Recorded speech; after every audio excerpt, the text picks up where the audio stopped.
I did that, madam. Yes, sir. Good morning to one and all present for today's session. This is a FDP Phase 2 session sponsored by AICTE, organized by the Department of Biotechnology, the Oxford College of Engineering. And for today's session, our guest speaker is Dr. Shama Prasad Kabekodu, who obtained his bachelor's and master's degree in biosciences from Mangalore University, Karnataka. He completed his doctoral degree in cancer epigenetics from Manipal Academy of Higher Education, Manipal. Currently, he is working as associate professor and head in charge at Department of Cell and Molecular Biology, Manipal School of Life Sciences, Manipal Academy of Higher Education. He has 12 years of teaching and research experience in the area of cell and molecular biology. He has published 65 manuscripts and 7 conference proceedings in peer-reviewed international journals. He has published 2 patents, 3 book chapters, and 2 general articles. His research interest includes understanding the epigenetics, dysregulation in cancer, and development of biomarkers for early screening of cancers. He has guided 3 and is presently guiding 13 PhD students. He has presented his research work in 49 international and national conferences. He is the recipient of Young Scientist Award from Indian Society of Human Genetics, International Travel Fellowship by DBT, Government of India, Young Investigator Award at 10th APCHG, Kuala Lumpur, Malaysia. He has visited National Institute of Radiology Sciences, Chiba, Japan, under Indo-Japanese Collaborative Research Activity. Invention Award awarded by Intellectual Ventures India, Bangalore. TMA Pi Gold Medal for Best Researcher 2015. Young Scientist Award by BIFRA India 2015. Pilot Project in Cancer from DBT, Government of India 2016. Best Teacher Award year 1920 by MSLS Mahe Manipal and Outstanding Research Publication Award 2019. He is a life member of Society of Biological Chemists, India, and life member of Society for Mitochondrial Research and Medicine, India. He is associate editor for Frontiers in Oncology, Frontiers in Genetics, BMC Medical Genomics, and PLOS One. He is part of several ongoing research activities funded by DBT and DST, Government of India, at Manipal School of Life Sciences. Sir I. Salma, Assistant Professor at the Oxford College of Engineering, take this as a privilege to welcome you to this FDP session. Sir, welcome to the session, sir. Thank you, madam. Thank you Sir, for the start. introduction. Yeah, and I thank Manjunath sir for inviting me. And for better clarity purpose, what I'm going to do is I'm going to switch off the video mode. And so during the discussion, I'll turn it on. And so I'll just turn the video mode off. And I'll just share the slides. Give me a minute.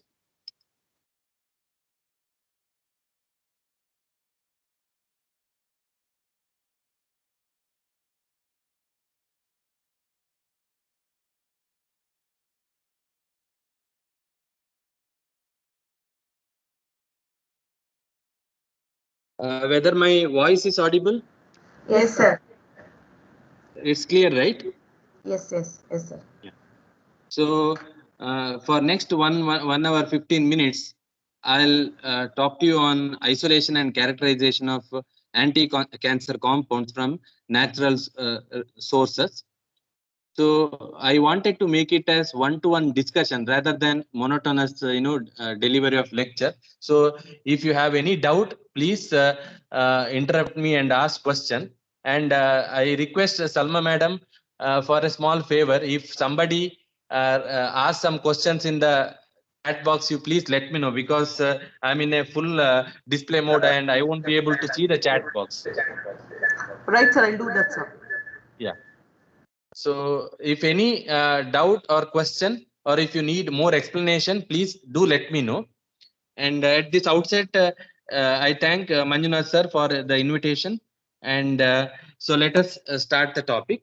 And what I'm going to do today is discuss a complete workflow, how to isolate anti-cancer agents from natural resources and how to characterize them. More specifically, I'll be focusing on various in vitro and in vivo assays for doing for the characterization purpose.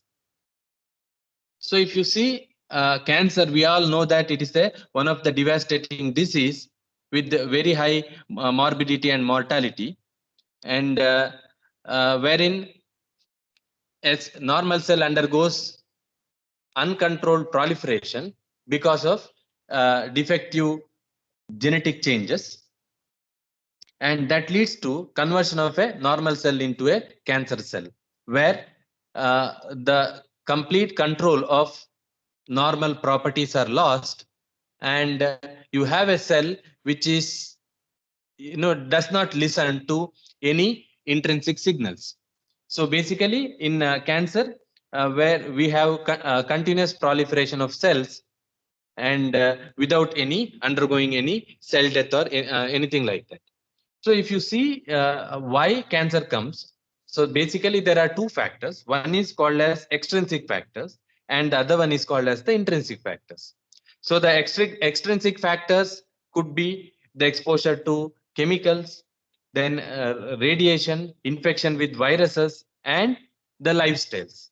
And many of these external factors are controllable. For example, the excessive smoking, people are at higher risk of developing lung cancer. So the chewing of betel leaf with the lime and tobacco and arachidonic, so it is considered as risk factors for head and neck cancer. So these are nothing but the lifestyle factors which can be controlled by us. But in contrast to this, there are many other factors which are internal, where we don't have any control, which we call it as intrinsic factors, such as hormones, the immune condition, and the inherited mutations. For example, the mutations such as in BRCA1 and BRCA2 gene, which are associated with DNA repair, has risk factor, or it is considered as risk factor for breast cancer and to some extent ovarian cancer. So like that, there are many mutations which we harbor inside the cell because of the we basically inherit them, and these in turn makes us a risk for certain cancers. So if you see the theories of origin of cancer, there are several theories people have put forward, which includes cellular changes or mutation theories, then carcinogen theories or oncogenes and proto-oncogenes. So I'm not going to the details of that.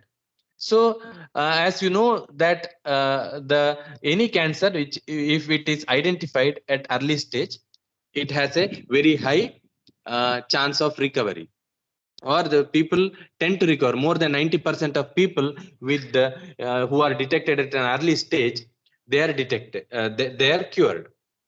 But unfortunately, many of these cancers are detected at an advanced stage, and the detection of cancer in advanced stage has several disadvantages, because people don't respond to treatment. They then many of the cancers, the advanced stage, we don't have specific treatment options, and sometimes we undergo only palliative care, and all these things leads to high morbidity and mortality rate. So if you see the current literature, so what are the treatment options for cancer? So the treatment options includes chemotherapy, radiotherapy, then combined chemo and radiotherapy. People are also using something called as targeted therapy, immune therapy, then bone marrow transplantation, surgery people do, and hormone therapy. So these are the most common methods which people do use for treatment of cancer. So the choice of these methods, the treatment options depends on the stage of the cancer, the histology of the cancer, and the genetic or epigenetic makeup of the cancer. So all these factors will determine whether a person has to undergo immunotherapy or hormone therapy or surgery, chemotherapy or targeted therapy. But whatever is the treatment option available, the advanced stage treatment is very expensive and with a poor survival rate. So this suggests the need for detection of the cancer cancer at an early stage, as well as better treatment options. So when I say better treatment options, one way to have this better treatment option is to have the newer and newer anti-cancer agents. So the anti-cancer agents with more effectiveness and less side effects. So what is the need for an anti-cancer drugs? So what happens many times in cancer treatment is that the patients develop multi-drug resistance. So when we say multi-drug resistance, they don't respond, or cancer cells do not die, or the tumor mass do not regress, irrespective of whatever the treatment you give. So this is what we call it as a multi-drug resistance. And this multi-drug resistance comes because you have a defective apoptosis and you have the activation of lot of genes which are involved in the multi-drug resistance pathway. So another need is that long-term treatment with anti-cancer drugs is also associated with several side effects. So you must have seen people with loss of hair, then then you have edema, they cannot walk, they cannot eat properly. So a lot of side effects. And many times what happens is that the anti-cancer agents, what we use, they are not specific. So the non-specificity, when I say non-specificity, they can kill both normal cells as well as tumor cells. So this causes lot of side effects. So so in such cases, that's why currently people are understanding the importance of the molecular profile of patients. So what people are now trying to do is targeted therapy. Based on what mutations or what molecular defects you harbor, people have started designing a tailored medicine, which we call it as precision medicine.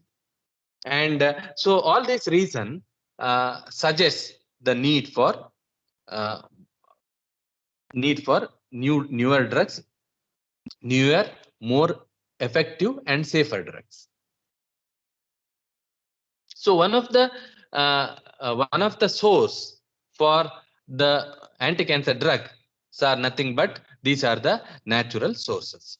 So many of these active molecules which we are currently using for cancer treatment in clinics, basically they are derived from natural sources. So I'm going to tell you how people have characterized these natural compounds, or the have isolated the natural compounds for as a anti-cancer agents, and how people have tested, and what are the models which are available to test the efficacy of a given drug. So this pie chart summarizes the natural products as drugs and drug leads. So approximately 6% of the drugs are nothing but the natural product drugs. Then approximately 26% are modified natural product drugs, and approximately 9% are synthetic drugs based on the natural product models, and remaining 59% are synthetic drugs. Whether it is a synthetic drug or modified version of natural drugs, so all these concepts of anti-cancer agents have come from the natural sources.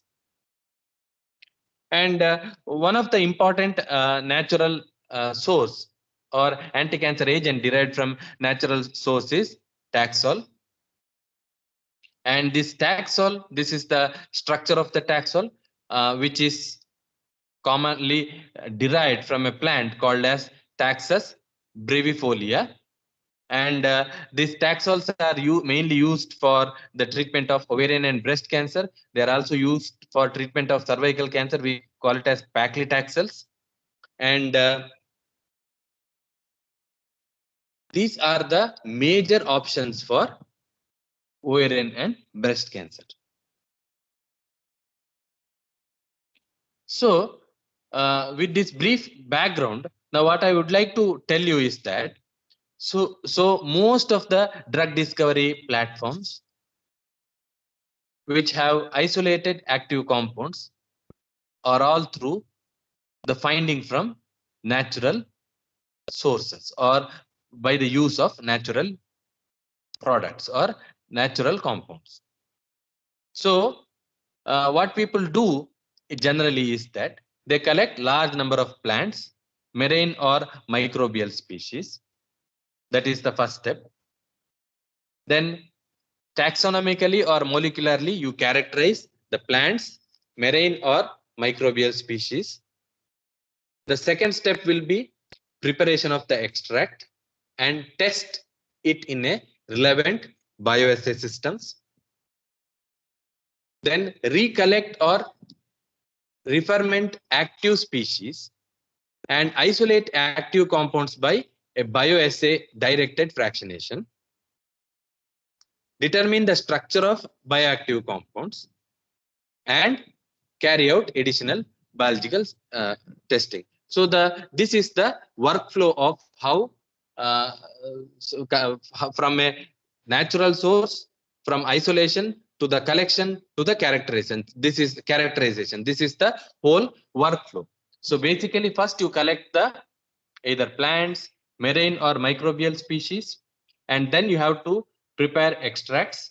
So you can prepare ethanolic extract, methanolic extract, basically water extract or anything. So you have to first do the extract and then you have to test them on a bioassay systems. So when I say bioassay systems, they can be either mouse model or rat models, or it can be an in vitro cell culture models. Once you identify the fractions where you get good active activity, then what you have to do is you isolate the active compound. And this active compound isolation is via bioassay directed fractionation. So you can use HPLC, TLC, HPTLC. So all these methods, or mass spectrometry. So all these methods can be used. Once you identify the active component, then you determine the structure of this active component. So you can do a crystallization, then you can do NMR. So there are many methods are there by which you can characterize the structure of compounds. And then finally, once you purify this highly pure active component, again you test by using biological testing system. Only problem with this natural sources is the biodiversity loss.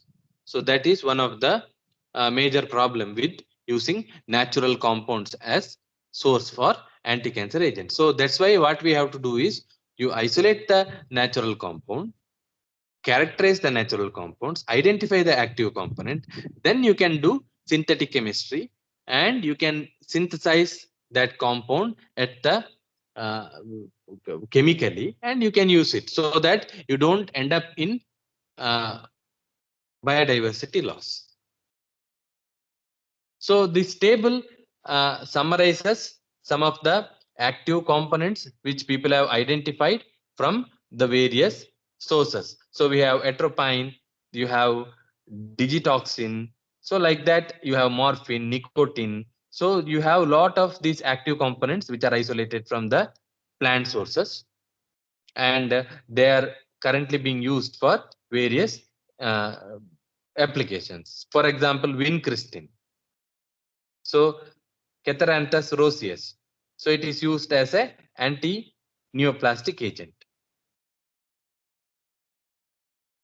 So these are some of the drugs which are used as a anti-cancer agent in the which are being used as an anti-cancer agent. For example, so you can see many of these plants. So Madagascar periwinkle, then happy tree, Pacific yellow, mayapple, opium, then hemp. So all these things, all these plants. So basically, people have identified a lot of anti-cancer agents such as vinca alkaloids, then camptothecin, taxane, podophyllitoxins, isoquinolines, cannabinoids. So all these things people have identified basically by from these plants. So any doubts so far? No, sir. Okay. No questions. Yeah. So now, so we know that these plants or microorganisms can be a good source for some of the active principles, which can be used for variety of purposes. It can be used as an antimicrobial agent, it can be used as an insecticide, or it can be used as a medicine. So now, since our the topic of today's presentation is cancer, now what do we do? How these active components basically work? So if you see cancer cells, genetically these cancer cells are different from their normal counterpart. Molecular profile is different. Cellular behavior is different. So basically, the cancer cells differs from a normal cells both at cellular as well as molecular level. And if you see cancer cells in 2000, Douglas Hanahan and Robert Winberg, they proposed the hallmarks of cancer. And with the help of these hallmarks of cancer, a cancer cells can be easily distinguished from normal cells. So basically, these hallmarks of many of these anti-cancer agents, what we test or what we use in this in vitro model, basically targets these hallmarks of cancer. So what do you mean by hallmarks of cancer? These are the biological capabilities or properties acquired by a cancer cells during multi-step carcinogenic process. And this was proposed by Robert Winberg and Douglas Hanahan in the year 2000. So what are the important hallmarks of cancer? So originally, in is that Winberg has proposed 6 hallmarks, and currently there are 2 more additional hallmarks have been added, or properties have been added as the hallmarks of cancer. So what are the various hallmarks of cancer? It includes self-sufficiency in growth signal, insensitivity to growth inhibitor signal, evading apoptosis, having limitless replicative potential, sustained angiogenesis, tumor invasion and metastasis. These are the classical 6 hallmarks proposed by the Winberg. The additional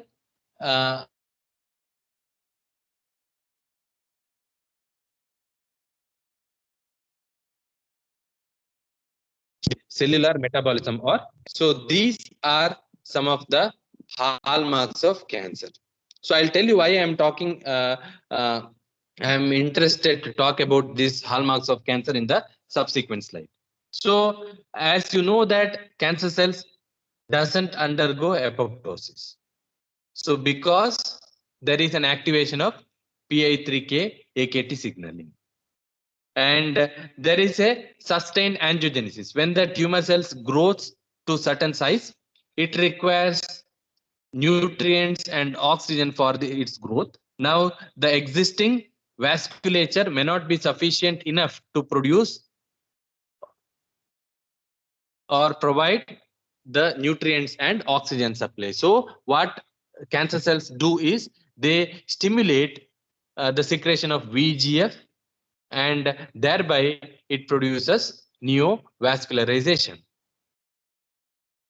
Then we know that in many of the cancer cells we have this problem of invasion and metastasis, and this invasion and metastasis is mainly because of the activation of Wnt signaling and activation of EMT pathway.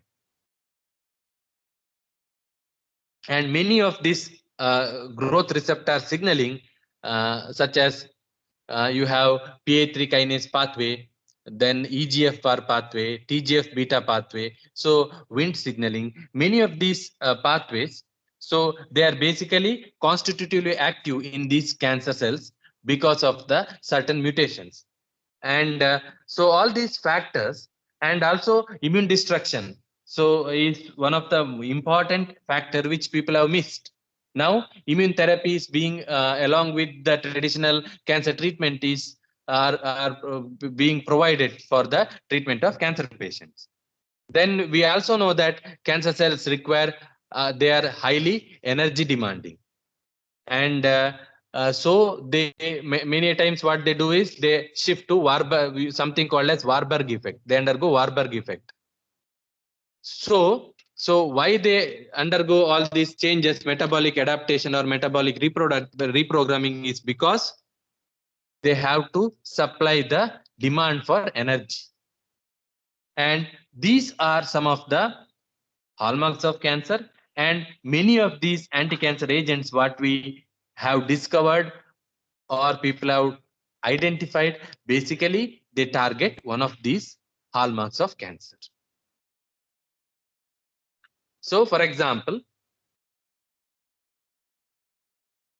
so we have, for example, alkylating agents and such as platinums. So the increased DNA repair capacity, okay, so basically that is problem for the treatment. Many of these alkylating agents or platinum drugs, what they do is they induce DNA damage. So DNA damage to such an extent that the cell has to undergo apoptosis. But many times what happens is that the cancer cells have efficient DNA repair system, and because of that they make these drugs ineffective. And many of these drugs, such as for example Vinca alkaloids, okay, so or anthracyclines, taxanes. So sometimes what happens is there are some drug efflux pumps, they are more active in cancer cells. So the effect of Vinca alkaloids or taxanes or anthracyclines are not felt by a cancer cells because you have a highly active drug pumping system. And since there is a reduction in the apoptosis, some of the drugs such as cytotoxics, then TKIs, then antibody based drugs, they're all ineffective. So basically what I'm trying to tell is that so there are several molecular defects, so they make these anti-cancer agents less effective. So coming to the various drugs or the various assay systems which people use. So basically if you see the anti-cancer agents, how we can test, we use several properties. For example, we look for the membrane integrity, functional assay, DNA labeling assay, morphological assay, or reproductive assay. So I'll come to this in the subsequent slide. So these are the so natural compounds or the natural sources acts as important source for anti-cancer agents, and these anti-cancer agents targets a variety of hallmarks of cancer, and thereby it exerts its effect. So to test a novel anti-cancer agents, so one should do this fractionation and isolation of the anti-cancer agents. Once the anti-cancer agents are isolated, either in the crude fraction or in the as an active components, it needs to be tested in vitro or in vivo models, wherein in vitro models we look for a variety of factors. So we look for upon treatment whether the anti-cancer agent inhibits the growth of the cell or proliferation of the cell, invasion, migration, angiogenesis, whether it induces apoptosis or whether it induces cell cycle arrest. So these are some of the properties what people have tested or what people are testing using in vitro systems. Whereas in vivo models, what we do is, for example, if you have isolated a compound, so you can inject into a mouse model or rat model, and you can investigate whether the tumor size is regressed. You can do a tailwind injection kind of experiments to understand the metastasis and your compound, whether it acts as a anti-metastatic agents. So all these things can be investigated using the in vitro and in vivo models. So any doubts so far? No, sir. Okay, fine. So before we go into various in vitro and in vivo models, one thing you should remember when it comes to the natural sources as a raw material for anti-cancer agent, first you have to collect the plants. So the drugs can be collected from a wild or cultivated plant, and the time of collection is very, very important, because not all the seasons these plants will make all these drugs. So the factors affecting the drugs, okay, maybe one is time of the year, then time of the day, stage of maturity and age. So all these factors basically can have an impact. So if you want more details about that, we can discuss later. So when you collect a plant or microorganism, so you should note down which time of the year, which time of the day, and stage at which you have collected this. Because the seasonal variation and diurnal variations can have severe impact on the amount of drugs which are being produced. So these are the methods for isolation of the characterization of the plant compound. So the first thing is isolation of the natural compounds. So you prepare the extract from the source material. Then you can use low pressure chromatographic fractionation techniques. You can use preparatory HPLC. So if your sample volumes are very high, so you can use preparatory HPLC, and you should use compound purification. So once you do this, so you can take it to either analytical chemistry services or structural elucidation. For structural elucidation, so you can go LCMS based, mass spectrometry based analysis, or spectroscopic data analysis can be done, NMR can be done. Then that's how you do the structural characterization of new compounds. So coming to the in vitro models. So basically, as I said earlier, the various anti-cancer agents, when you say in vitro models, we look for the hallmarks of cancer. Because of the treatment of your anti-cancer agents, whether any of the hallmarks of cancer is inhibited. For example, whether the proliferation is inhibited. So if the proliferation is inhibited, so it is going to have significant impact on the tumor growth.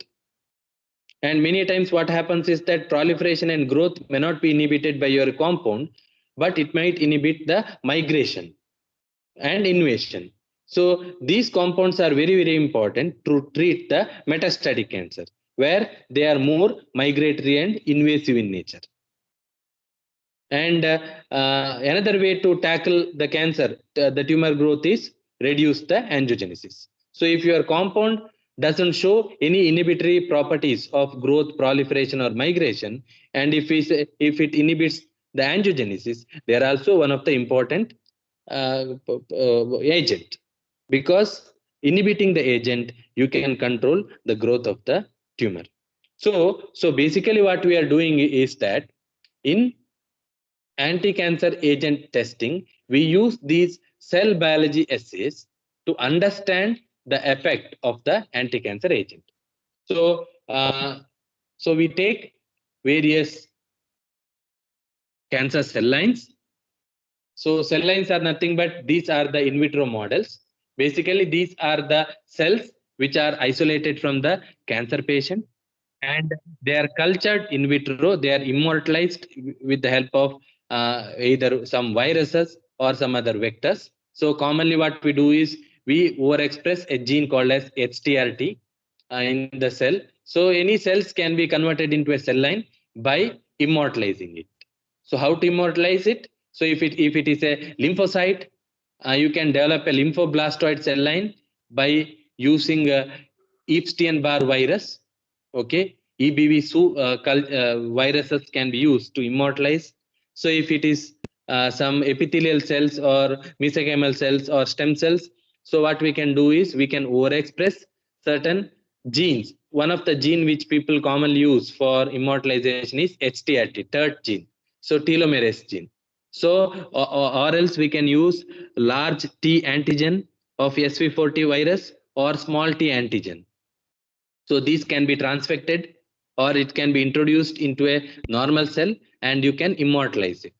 Or you can isolate a cell from the cancer patient and then you can transfect them and you can easily generate cell lines. That's how all these cancer cell lines have been generated.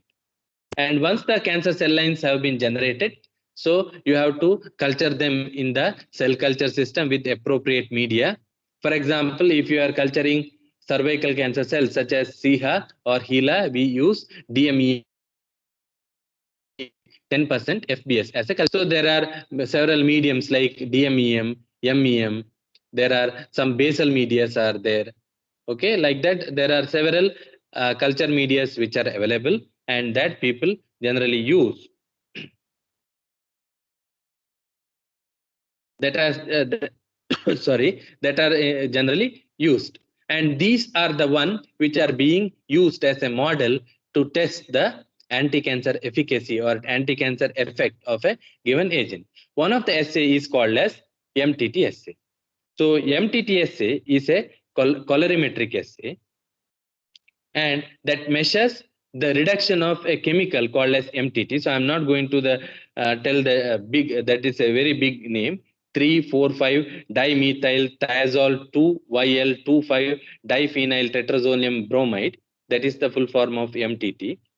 And so basically the principle is that in mitochondria we have an enzyme called as succinate dehydrogenase, and MTT, if it is introduced into a cell, it passes the cells and enters into the mitochondria, where it gets reduced to a insoluble colored, purple colored formazan product. So initially MTT is a yellow colored solution, and once it enters the mitochondria, the mitochondrial succinate dehydrogenase reduced it to an insoluble purple colored formazan products.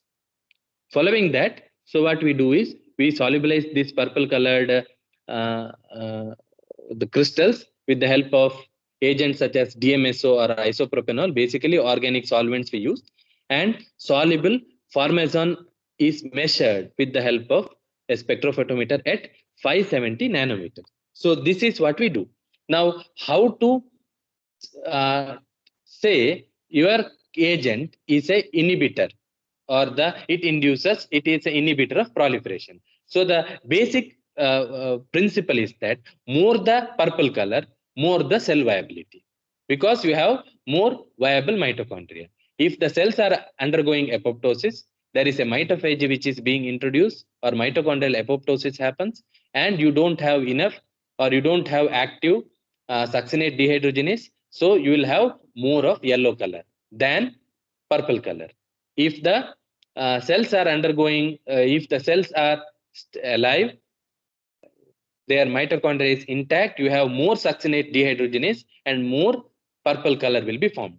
For example, you seed the cells in a 96-well plate and then you add different concentrations of your anti-cancer agents, and then you incubate in an incubator, and after 4 hours, basically you remove the plate. And if your anti-cancer agent is effective, so what will happen is that, so wherever you have done the treatment, So there will be less purple color. So depends on the extent of toxicity. So you can get a gradient from purple to yellow. So more the yellow color, more the cytotoxicity. That's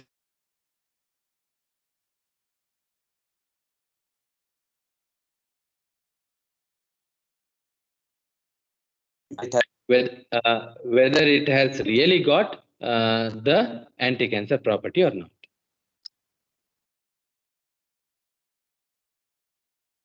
Any doubts so far? No, sir. Okay. So another assay, which is a very sensitive assay which people use, is called as BRDU assay. BRDU assay. So basically, the principle is very simple. BRDU is used to label the nascent DNA molecule. So if you add BRDU, as the cells undergoing replication, BRDU gets incorporated into the DNA.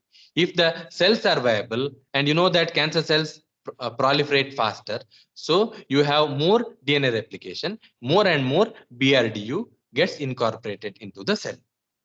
If your anti-cancer agent, if the compound you have isolated, you believe as an anti-cancer agent, and then what happens is that, so the cell cycle progression will be reduced, and as a result of which you have lesser BRDU which is being incorporated. So more the BRDU, okay, so more the cell proliferation, more the BRDU gets incorporated into the DNA. Lesser the proliferation, so lesser BRDU gets incorporated into the DNA. So following the BRDU incorporation, so now what we do is we detect them by spectrophotometric method by taking a reading at 480 nanometer. So this is another interesting assay regarding the proliferation. So another assay is called as to measure proliferation is called as CCK8 assay. So now you have a MTT assay and you have a CCK assay. So the principle is almost same. Okay. So we use a reagent called as WST, which is colorless, and that gets converted into a orange colored compound. So the principle is same as your MTTSA. More the proliferation, you have more orange color which is being produced. So sorry. So via dehydrogenases. And where to use this the CCKSA and MTTSA? MTTSA is generally used for adherent cells, whereas CCKSA is generally used for both adherent cells as well as suspension cultures. That is the major difference. And we do take the reading at 450 nanometers. Basically, you grow the cells in a 96 well plate. Next day, you do the treatment. You add your compound at various concentration. Then following the incubation, what you do is you add the WST and incubate inside the incubator for specific period of time, so that the WST8 gets converted into the WST8 formation, which is orange in color by dehydrogenases, cellular dehydrogenases. And then later you measure the orange color. So that is what we are going to do. And then now coming to how to do the calculation. Basically what we do is we calculate the viability in percentage. So we will, when we do the experiment, we will keep some few wells without adding any drug. So that acts as a control. So the wells without your anti-cancer agents is considered as your control against which you are going to test. So whatever this one color you get in the control well, that is considered as 100%, against which you check the color. So basically what we do is we do a cross checking. So in my untreated condition, if the color, what I'm going to get, for example, if it is 0.5, in a treatment condition, if I'm getting the color as 0.25, I say that there is a 50% reduction in the growth, because I know that 0.5 corresponds to 100%, and in my treatment group, I have the value as 0.25. So I do the back calculation. If 0.5 is equal to 100%, what is the viability in with the reading with 0.25? Now, if you do the back calculation, it comes to 50%. So that's how we do the calculation. And when we do the testing, we do series of concentration. So another assay which we use. So all these assay what we have discussed is nothing but the for testing the proliferation. So if lesser the proliferation, lesser will be obviously the growth. So one of the easiest way to check the growth is via colony formation assay. There are two types of colony formation assay, which are called as anchorage dependent colony formation assay and anchorage independent colony formation assay. Anchorage independent colony formation assay are generally 3D cultures, or which are done in 3D condition, whereas anchorage dependents are done in a monolayer culture. So doing an anchorage dependent and independent, both the assays are very, very simple. So what we do is you grow the cells in a T25 flask or T75 cell. Do the trypsinization, count the cells, then transfer 500 to 1000 cells. So into a 35 mm dish or 6 centimeter cell culture dish, and then you should have control groups as well as test groups, like how we discussed for the MTTSA. So each, and the experiments have to be done in triplicates or duplicates and repeated at least 3 times. So for example, if you want to test 5 different concentration of a given formulation which you have prepared, so what you should have is 2 plates with 1000 cells as untreated. Then you have remaining, you have 5 concentrations. For 5 concentration, you should have 2 plates each. So 10 plates you have to seed with 1000 cells each.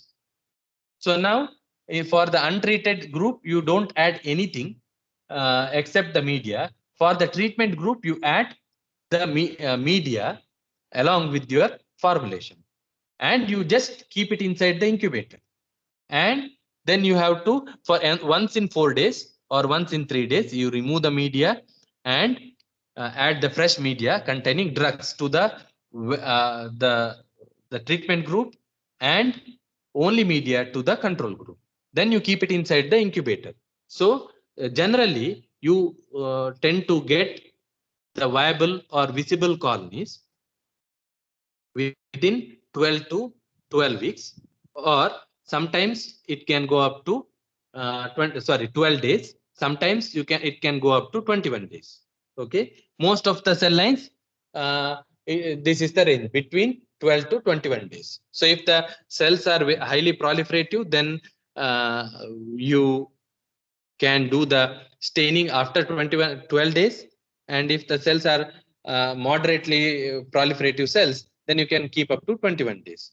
So at the end of the treatment period, so what you do is you remove the media and stain the cells with the crystal violet, and then you capture the images either with the your cell phone or with the gel documentation system. Basically you capture. So if you see this presentation on the left hand side, so basically C, there are plates, one with C refers to the control. Then you have another plate which is referred as 50 micromolar, then 75 micromolar and 100 micromolar. So if you see these plates, when compared to control and 50 micromolar, in 75 micromolar and 100 micromolar, the number of colonies are less and the size of the colonies are also less. So this indicates that the compound what you have identified or the formulation which you have developed can inhibit the growth of the cell. And if you don't, your compound, if it doesn't show any anti-growth inhibitory effect, or it doesn't inhibit the growth, now what happens is that you will have a plate similar to that C or control. And now what we do is, so basically we count the number of colonies. And in control, whatever number of colonies you get, we consider them as 100%, and against which we compare. So imagine that in control you got 500 colonies, and in your treatment group in the 75 micromolar, or maybe in the 500 micromolar, you got maybe 400 colonies. In 75, maybe 250 colonies, and in 100 micromolar, you got only 100 colonies. Now you compare. So 0.5 is equal to, or 500 colonies is equal to 100%. If I got 400 colonies, so what is the percentage viability? So it comes to about 80%. So if it is in 75, if you got 250 colonies, so in the control, if you have 500 colonies, it is half, means you have 50% growth reduction. And if you get 10%, sorry, 100%, only 100 colonies in the higher dose, then you say that you got 80% reduction. So that's how we do the calculation. And in anchorage independent colony growth, what we do is, we in a cell culture plate, first we make agarose bed. So we make we take noble agarose, and then we put the noble agarose is prepared in media and containing FBS. We put one layer of agarose, this layer, and then we make another layer with the lower concentration of the same agarose containing the cells and the agarose. Then we overlay this mixture on top of a agarose layer which already we have put. Then we put the media, and again we keep this in the incubator for 14 to 21 days, and then observe under the microscope for the number of colonies. If the number of colonies are more, we say that your if the number of colonies are less, you say that your anti-cancer agent has worked. So that is what we basically do. Any doubts so far? No, sir. Okay.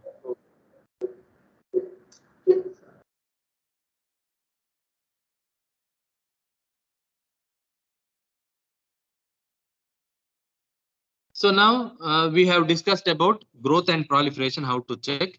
Now another important property is migration. So the migration and invasion are always investigated together.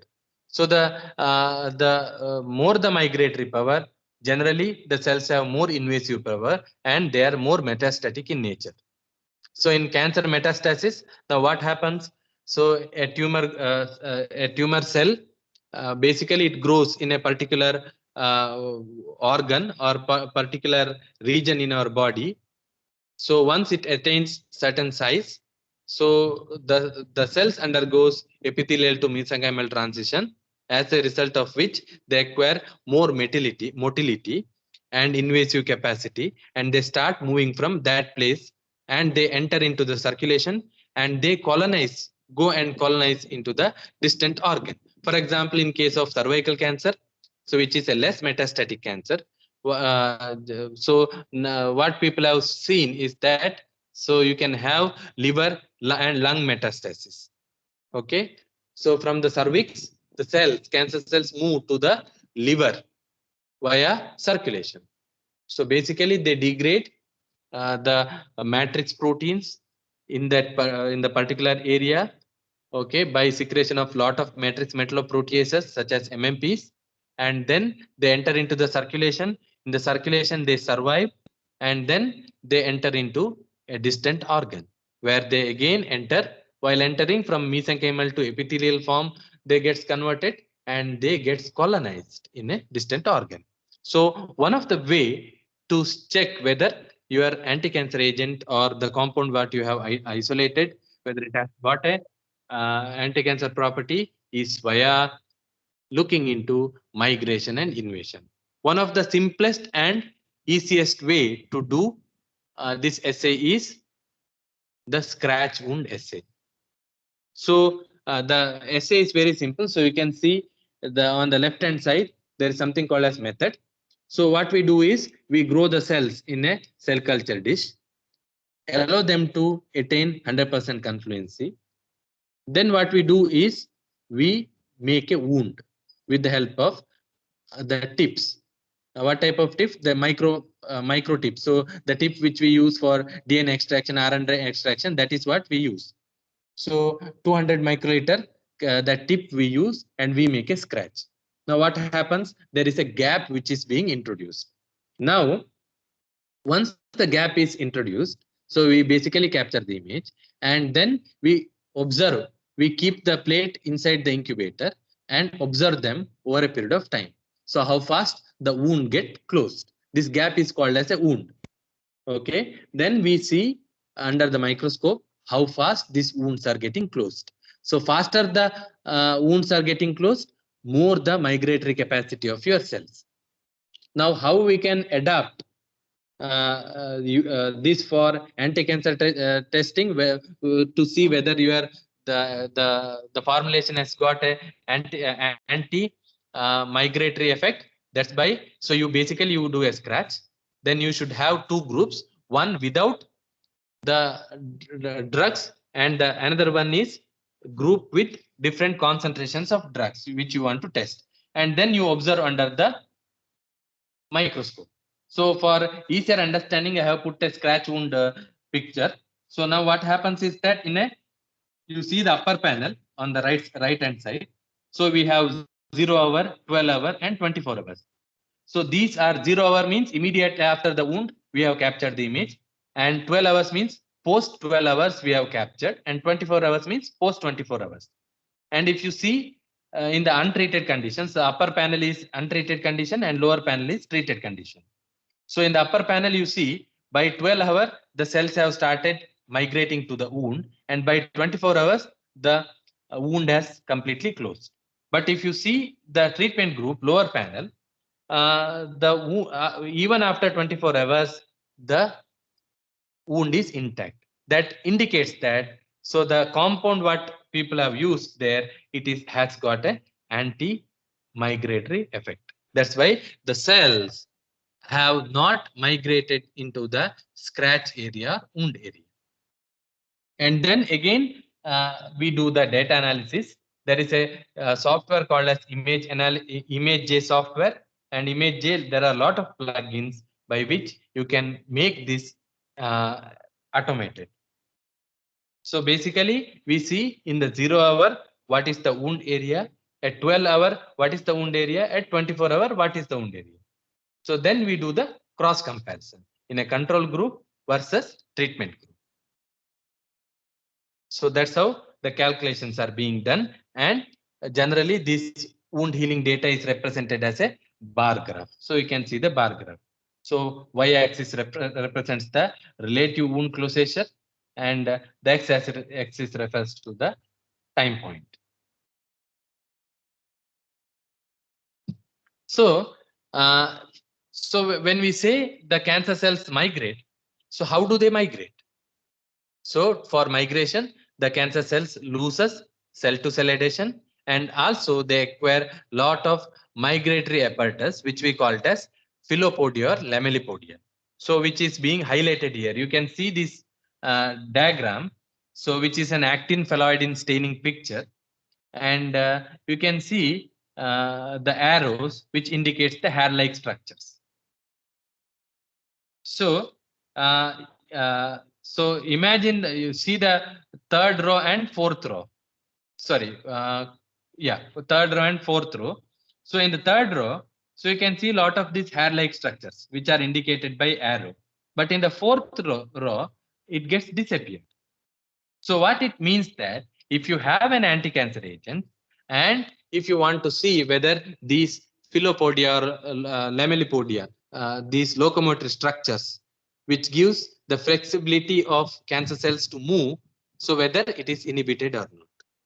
So in the raw 3, okay, so it is an untreated condition. Raw 4, it is a treated condition. So you can see that in the treated conditions, lot of these locomotor structures are being inhibited. So the actin phalloidin is a technique which is commonly used. It's a microscopy based technique which is commonly used for visualization of the cellular morphology. So phalloidin is a drug which goes and binds to the actin. So this phalloidin is stained with a fluorescent compound called as TRITC. So now if you add this compound, so now what happens is that they go and bind to wherever actin filaments are there, they will go and bind and it will start giving the fluorescence. So that is the principle. So another experiment which people commonly use for testing the cell migration is called as Boyden chamber assay. So the Boyden chamber assay is a very simple assay. So what we do here is that, so you can see the left hand side. Okay, so this is a chamber, Boyden chamber, separated by a membrane. So you have, because of the presence of this membrane, you have a lower compartment and higher compartment. In the lower compartment, what we do is we put chemotactic agents such as FPS. You can add EGF, TGF, all these proteins. And in the upper compartment, what we do is we don't add this compound, but we add only the media containing cells. Then we keep this setup inside the incubator. And after the defined period of incubation, what we do is we disassemble this setup. We wash the upper chamber. These are the non-migratory cells, and the lower side of the membrane. Okay, we stain with crystal violet, and we basically count the number of cells migrated. So, for example, if you imagine you have an anti-cancer agent, so what we can do is we can have multiple number of these Boyden chambers. We add the cells. Control groups, you don't add the anti-cancer agent, and in the test group, you add the anti-cancer agent. Then you incubate for defined period of time, and then you from the upper chamber you remove the media. Then you remove the cells with the help of a cotton. So cotton swabs can be used. You swab it and you take it out, and then you take the membrane, you stain it with crystal violet. Then you observe the cells under microscope. So how much cells it is migrated. So if your compound, you believe that it is an anti-migratory compound, you will have lesser number of cells which are getting migrated to the lower side of the membrane. So you can see the right hand side of the figure or the slide. So you can see in that we have 1, 2, 3, 4 figures. So last figure you see, so you can see bluish colored cells in the control group, whereas in the treatment group you have hardly few cells. So basically this experiment is used for testing the migration. So coming to the invasion assay, I'll just skip this slide. Yeah. So let me put it with this only, migration assay only. In Boyden chamber assay, a modified Boyden chamber assay can be used for invasion. So here what we do is, in the upper chamber, before you add the cells, we add some matrix. So what we do is we add something called as matrigel to the upper chamber. And in the matrigel, okay, over the matrigel, you seed the cell. Now, if the cells have got the migratory capacity, invasive capacity, they have to invade this matrigel, and then they have to enter into the lower surface of the membrane. And this is the principle in the matrigel based invasion assay. It's the same setup, but only thing is that you have a matrigel over the membrane, and over that, on top of that, you have to seed the cell, and then you allow them to migrate. So when if the cells comes to the lower surface of the membrane, that indicates that it has to pass through the matrigel. So matrigel is nothing but it's a kind of a chemical consisting of extracellular matrix protein. So I'll just skip this. This slide is not required. And spheroid assays are another assays which people generally use for the invasion of the cancer cells. I'll just skip this, not required. Another very important assay is the cell cycle and apoptosis. So there are a variety of ways by which you can do cell cycle and apoptosis. So if it is a in vitro system or cell culture system, we have different methods. So if you have an in vivo system, there are different methods which are available.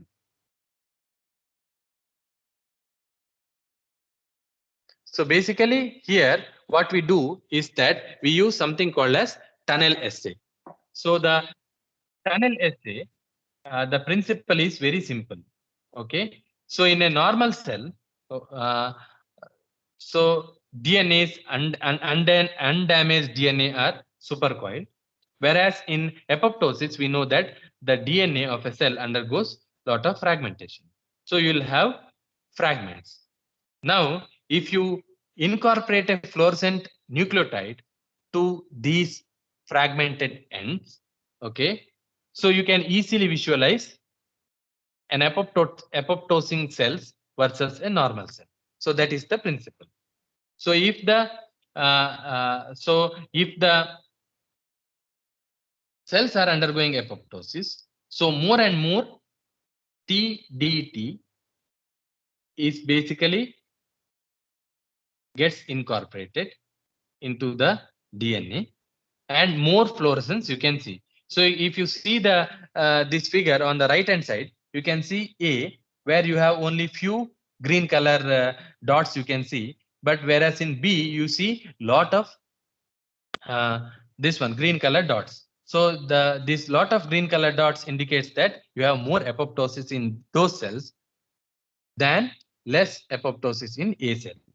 So why there is a more apoptosis? Because how do you interpret? This is because you have more of the DNA breaks in the cells undergoing apoptosis, and more TDT being incorporated into the cells, and that starts giving more and more fluorescence. So basically, it is being used to detect apoptotic cells, DNA fragmentation, and extent of DNA fragmentation during different stages of apoptosis. So if you have prepared your compound, and that compound has a apoptotic property, so in the treatment groups you will have, if you do TDT assay, you will see more and more. It will look like B, panel B, and your control groups will look like panel A.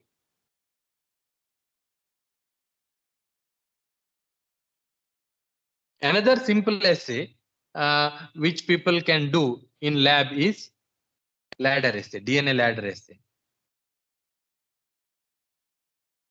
So this assay is very simple, and if you see the DNA ladder assay, we have something called as CAD.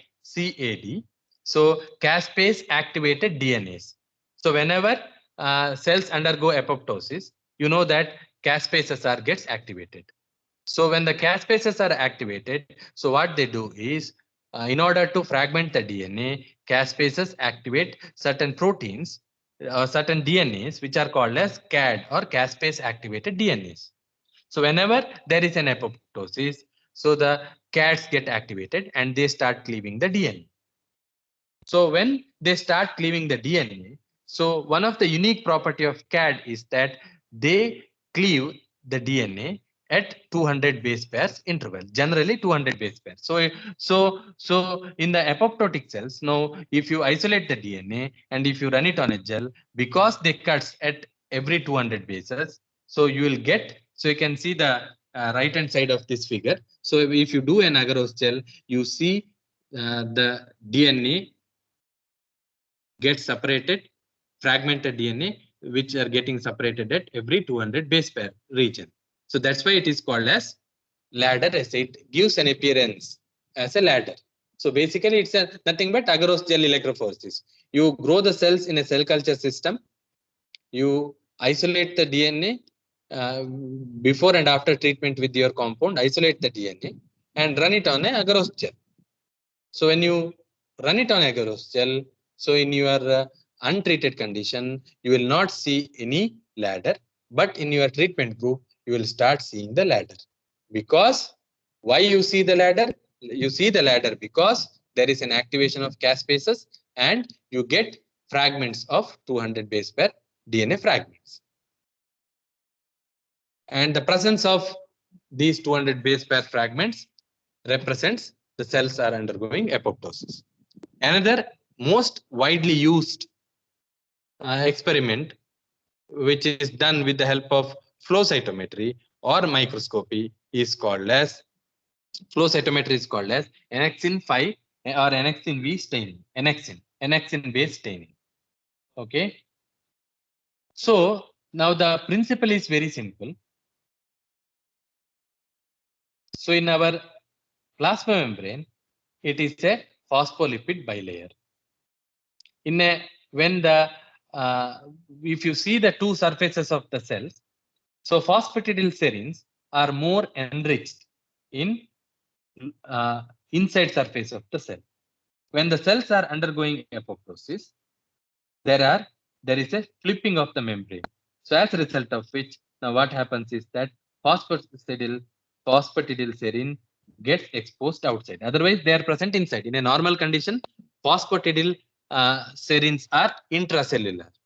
So when there is an apoptosis, cells are undergoing apoptosis, there is a flipping of the membrane happens, as a result of which phosphatidylserine becomes external. And you can use annexins, okay, annexin 5, which goes and binds to the phosphatidylserine. And if these annexins are fluorescently labeled, you can easily detect the apoptoting cells, either by microscopy or by flow cytometry. So this is what people do in annexin 5 staining.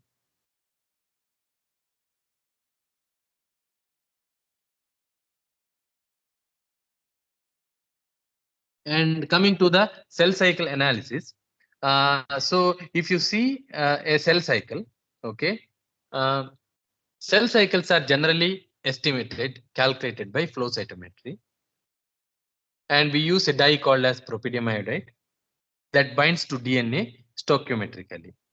So depends on the condition of the cell or phases of the cell. So basically, the propydium iodide binds. So if you see this figure, okay, if you see the right hand side, left hand side, so we have different phases of the cell cycle. We have interphase, we have mitosis. And if you see again, this one, the stages, you can have G1 phase, you have S phase, you have G2 phase, and you have M phase. So you have G1 phase, S phase, G2 and M phase. And M phase, again, you know that it is prophase, prometaphase, then metaphase, anaphase, telophase, and cytokinesis. And the important thing you should remember here is that the number of DNA content during each phase of the cell cycle. So if you see the S phase, G1 phase, the DNA complement is 2, and in S phase also it is approximately 2, but in G2 phase or the what we see, and M phase, what we see is it basically doubles. It becomes 4. Complement becomes 4. So if you stain the cells with propydium iodide, which enters only the dead cells. So now what happens is that you can basically, if you excite them with the particular fluorescent light, you will be able to precisely identify the cell cycle profile or the profile of a cell cycle. So in the G0, G1 phase, basically you have 2N content, okay, And if you go to the G2 phase, it is 4N content. So the double the intensity. So if you see this, the graphical representation, so G0, G1 will come in the beginning, somewhere around 2, because the fluorescence intensity is the chromosome complement is 2N, but your G2M, basically there is a double, so the fluorescence intensity will also be double. And S phase will have the sequences, the cells in the range of 2N to 4N or 2C to 4C. So it is found in between G0, G1 to G2M phase. That's how we basically interpret. Then we can, by doing gating with the help of flow cytometer, we can precisely calculate what is the percentage of cells in each phase of the cell cycle. This is about the cell cycle and the apoptosis. I'll just skip this slide, not required.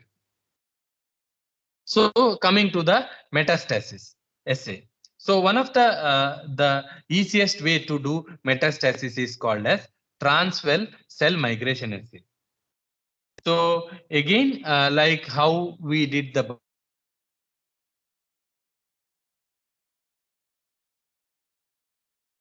chambers separated by a membrane. In the upper chamber, we put the matrigel. You can see the figure B.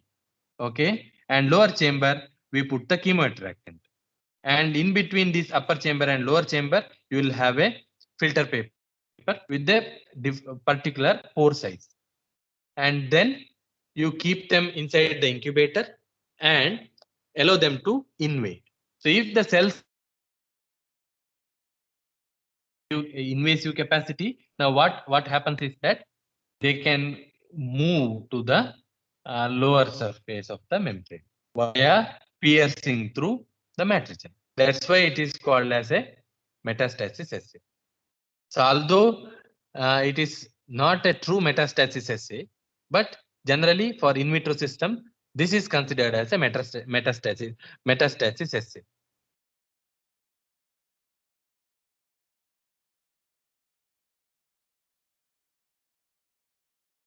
But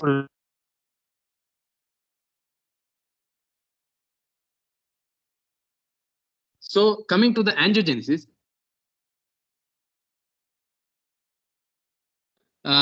for the formation of blood vessels. So what we do is basically there is an assay called as tube formation assay. We use something called as HUAC cells. Okay, these are nothing but the vascular endothelial cells, and these vascular endothelial cells, if you put them in a cell culture plate, in a period of 2 to 3 hours, they can form tube-like structures, which are shown here. Okay, and these tubes refers to nothing but the is a representation of the vascularization. So if your compounds have got the anti-angiogenic property, they will inhibit the formation of the tube formation in vitro. That is what we do. So these are about some of the in vitro assays, and next few slides I am going to discuss with you some of the in vivo studies what we can do. So for in vivo studies, so you should select the model. You should use carcinogen development. You should test the safety and efficacy of the natural compounds. Then in vivo exposure and treatment of natural compounds you have to do. Then you should do behavioral studies and ex vivo studies. So this is the complete protocol for in vivo studies. First, you should select the appropriate model, whether you want to test rat model, whether you want to test mouse model or any other model. Then you should induce the cancer in those model using classical cancer causing agents. So this can be done via exposing to certain chemicals, or by inducing certain genetic modifications, or by inducing certain mutations. So basically you can develop cancer. And then you should have the natural compounds. First you should test the safety and efficacy of the natural compounds. That is very, very important. Once you have the safety and efficacy data for your natural compounds, then you induce the carcinogenicity by these chemical or genetically modified ways, and then you treat this model system with the natural compounds. Look for the behavioral study and look for ex vivo studies. When I say ex vivo studies, these are nothing but you can kill the animal and you can do the histopathology analysis, or you can measure the tumor growth, tumor volume. You can see whether it inhibits the metastasis and things like that. So let us see one by one. So coming to the model system. So what are the model systems available? So you have Drosophila, we have C. elegans, we have mouse models, we have rat models. So other laboratory models include rabbit, zebrafish, hamster models.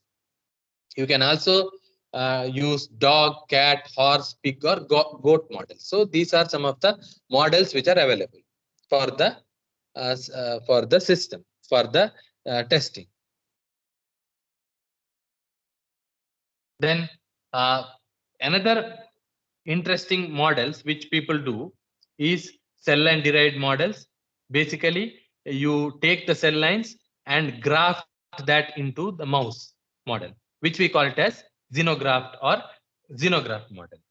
Basically, the cancer cell lines you graft into the mice.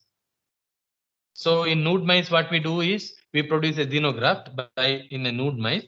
So we grow the cells in a cell culture system, and then you trypsinize the cells, and you take the cells and you concentrate the cells, you mix with matrigel, and you inject into the flanks of the animal.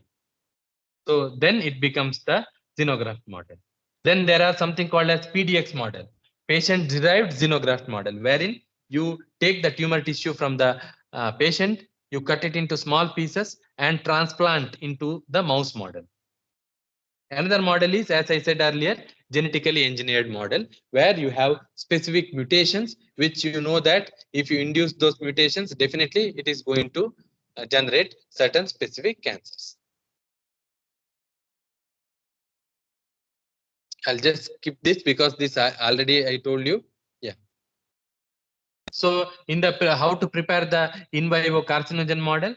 So basically you can do a intraperitoneal injection of the anti-cancer agents, or you can do a tailwind injection, or you can do a subcutaneous injection, or you can do a cerebral injection. So these are different ways by which you can inject a carcinogens into a mouse model and generate the cancer.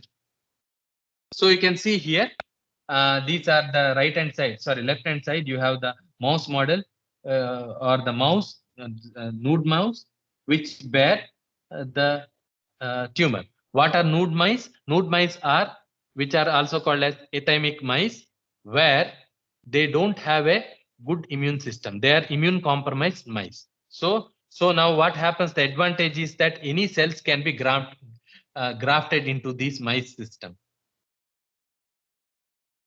so that you can easily produce palpable tumors. Then you can do the, then what we do is, once the tumors are induced, what we do is we measure the tumor growth by with the help of a Verneuil caliper. That's how we do. So we measure the tumor as well as we measure the growth. We measure the body weight of the animal. So these are the two things we do. I'll just skip this. This is not required due to the time. I'll just skip this. Not required. Then people do for the behavioral studies. In behavioral studies, what people generally do is they look for changes in skin and fur, eye and mucous membrane, respiratory and circulatory systems are being observed. Then behavior patterns are being looked into, salivation patterns are looked into, diarrhea, lethargy, sleep and coma, then gripping strength. So all these things people look for. Then you can also look for the hematological studies, and you can look into various hematological parameters. So I'm not going to the details of that. So I'll just skip this, not required. So what we do is once you induce the tumor and tumor growth, everything we measure, and then the weight of the mice we take. Once they attain certain size, and then we have to sacrifice the mice. So there are variety ways by which mice are sacrificed, and then they are being dissected, and they are looked, the histopathological sections of the various organs are being carried out to see whether is there any organ metastasis. So you know the different process for tissue fixation. So I'm not going to the details of that. So, and then we observe under the microscope. I'll just skip this. So basically at a molecular level, what we do is, so you isolate DNA and RNA, and then we look for the end protein. So the upregulation of certain proteins or downregulation of proteins are measured by Western blot analysis. Then at the RNA level, we do two things. One is transcriptome analysis, wherein the global expression changes in response to the carcinogen induction and treatment are measured. And then if you have specific genes in your target, you can directly do a qRT-PCR or RT-PCR. And at the DNA level, you can look for mutations and epigenetic changes. So I'll just skip this. This is not required. I'll just skip this. So these are some of the model systems which people use for testing the anti-cancer agents, or to see whether a formulation which people have developed, whether it has got an anti-cancer agent or not. So if you have any questions, I'll be happy to answer. Sir, we have some questions from participants. Yeah. Sir, what is the difference between MIT assay and BRDU assay? Yeah. So MTT assay and BRDU assay, so they both assays are used for looking for the proliferation. That is the similarity. Difference is that in MTT assay, we look into the mitochondrial succinate dehydrogenase, and that is basically reflects the rate of proliferation. While in case of BRDU, it is how much BRDU gets incorporated into the DNA. So both are the same. Both are the two different assays which are used to measure an endpoint called as cell proliferation. Sir, again, next question is, what is the significance of MTT, BRDU and CCK8 assay for proliferation? What is the inference we get out of it? Yeah. So any of these assays can be used in your lab. MTT assay is a cheaper assay, or it's a cost-effective assay when compared to WST and or CKK and this one BRDU assay. And both are used. The inference is whether if you have a compound or if you have some agent, whether it can inhibit cell proliferation or whether it can induce cell proliferation, basically to measure the rate of proliferation. One of the major difference between CKK assay and CKK8 assay and MTT assay is that MTT assay cannot be used for the cells under suspension condition, but CKK assay can be used for both suspension as well as adherent conditions. Sir, we have some other question. What should be the minimum concentration of drug to be considered as anti-cancer drug? There is no concentration to minimum concentration. So what is to be tested or what is to be done is you have to do a series of doses, and with the minimum dose and with minimum side effects, what dose gives you a good effect that can be used, that can be usable. For example, when you do in vitro assay, we don't see the side effects. All the side effects can come into picture when you do in vivo assays. So a drug at a very low dose which can kill the cell in vitro, so when you inject that into a mice model or in vivo model, if it gives lot of toxicity symptoms, then you cannot use it for patient trials. So what I'm trying to tell is there is no like a standard saying that this should be the minimum concentration or this should be the maximum concentration. So the concentrations are determined based on what is the toxicity symptom when it comes to the in vivo model. Sir, next question is how to infer whenever drug arrests cycle at G0, G1, G2 and M phase. No, can you say it again, madam? How to infer when our drug arrests cycle at G0, G1, G2 and M phase. Yeah. So I'll just go to that slide so that then I will explain. Give me a minute. I'm just going to that slide.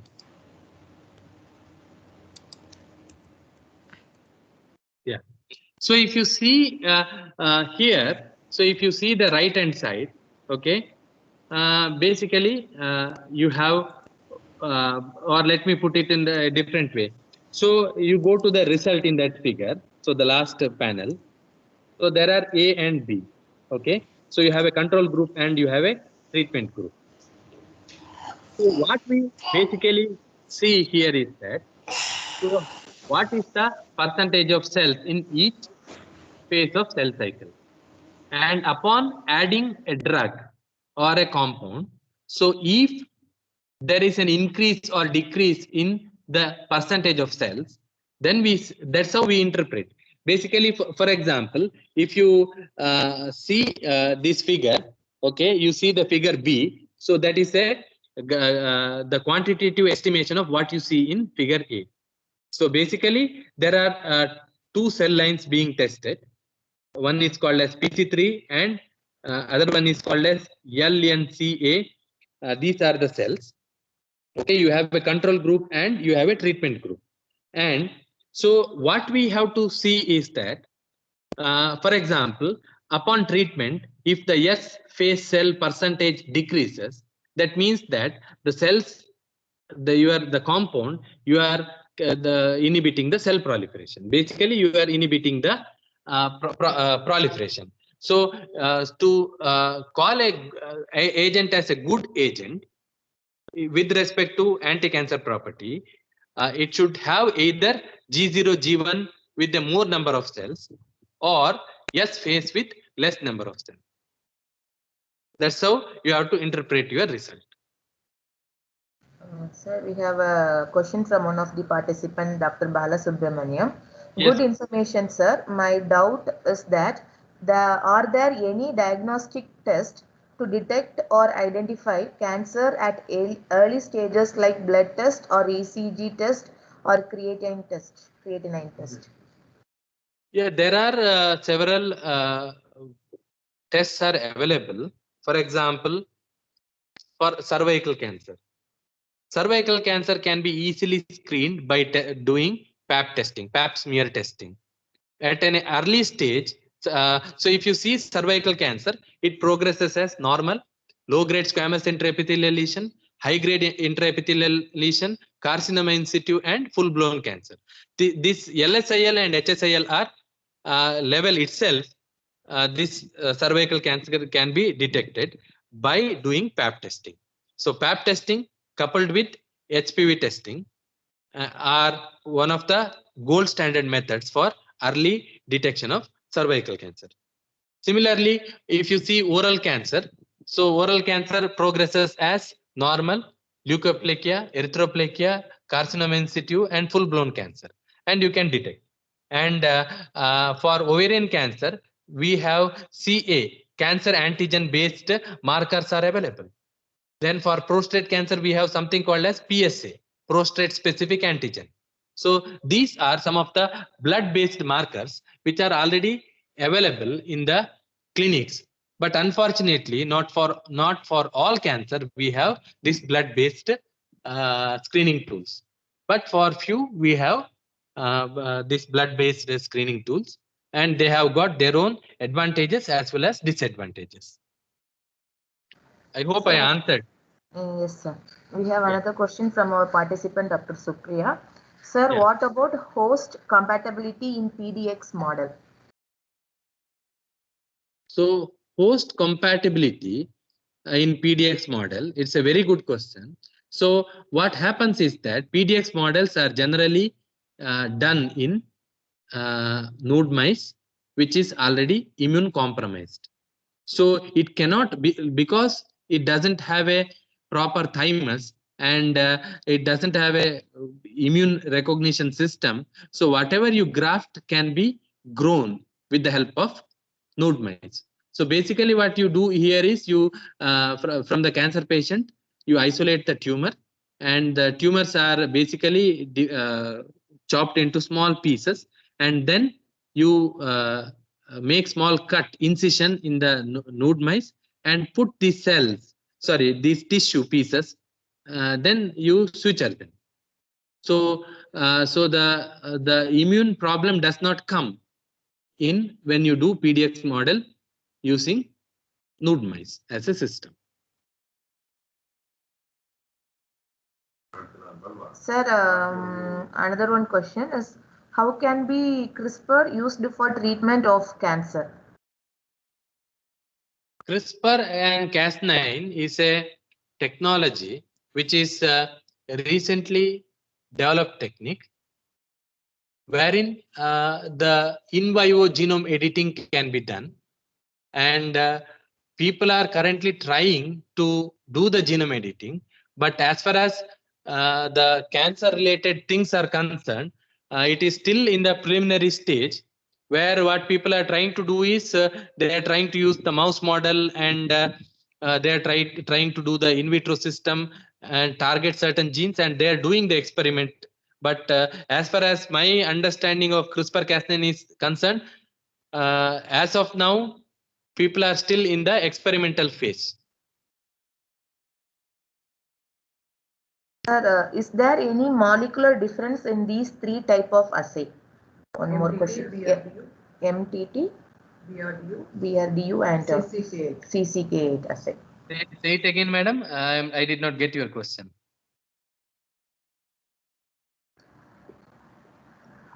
Madam, can you repeat the question, madam? Yes, sir. Is there any molecular level difference in MTT, BRDU, and CCK8 assays? Okay. Molecular difference, I am not sure, but what we see is looking at the mitochondria. So if your mitochondria gets defective, or if the cell is having a defective mitochondria, then they are not good system. You cannot use MTT.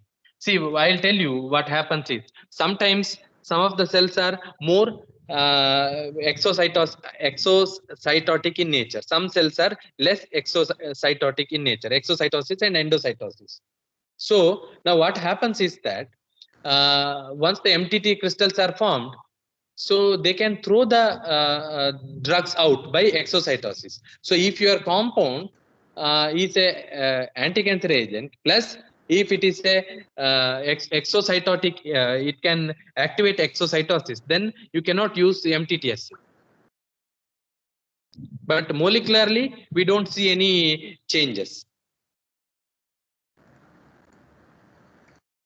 Sir, one more question. Sir, can you tell about the recent advancement in cancer research? So recent advances in cancer research is, if you are talking about the models, so I'll just go to that model. Just, yeah. So the patient-derived xenograft and organoids are the latest advancement, and now what people are doing is that people are even culturing the tumor cells outside instead of using this in vitro system or mouse model. People are directly taking the patient tissue, and they are culturing in the laboratory for maybe 25 to 30 days outside the human body, and then they are basically testing the effect of drugs, and these drugs are being given, and based on the treatment that response, how that happens in these organoids. So basically patients are prescribed the drugs. These things are it's happening in some of the biggest medical institutes like Erasmus Medical Center in Netherlands, what they are doing is they are culturing the patient tissue outside the body, and then they are treating the cells with different combination of drugs, and what is the best suited drugs that is being given to the patients. So that is what people are doing. And another area what people are doing from a molecular perspective is they are trying to identify the complete the molecular picture, like what mutations they have, what epigenetic changes they have, what are the microRNA expression profile, and based on that the tailored drugs are given. So these are the two recent advancement which is going to change the whole area of cancer therapy. And people are also using immunotherapy combined with these things. So now we know that metabolic reprogramming and immune evasion, they are the two important things which can have a severe impact on the patient response to treatment. So now people are also using the immune therapy along with the conventional drugs, and people have shown that it has been more effective than using the conventional cancer therapy.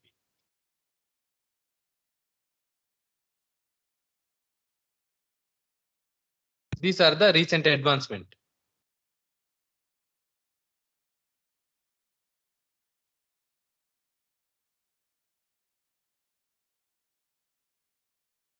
Hello. Thank you, sir, for such informative and very elaborative talk. I hope participants might have got a clear information about the assays and about the cancer related test. So, on behalf of the Department of Biotechnology, the Oxford College of Engineering, we would like to extend you a very heartfelt gratitude for this wonderful presentation. So, thank you so much, sir, for this valuable and informative presentation. Madam, Salma Madam, thank you, and I thank Manjunath sir also. Two things I wanted to tell you. One is, if you want, I can share this presentation. The slides can be shared with the participant, and if you want, I can share the slide. And second thing is, we do all these tests routinely in our institute. If somebody wants to do any of these tests, they can write to us. And Manjunath sir, and you have my email ID, so you can share my email ID with the participants. So if they are interested, if they want to do some this kind of tests, so it can be done at our center. Thank you. Thank you, sir. Yeah, thank you, sir. So shall I disconnect, sir? Yes, sir. Yeah. Thank you very much for delivering a valuable and informative talk. We'll be looking forward for your collaboration. Thank you very much. Sir. Thank you.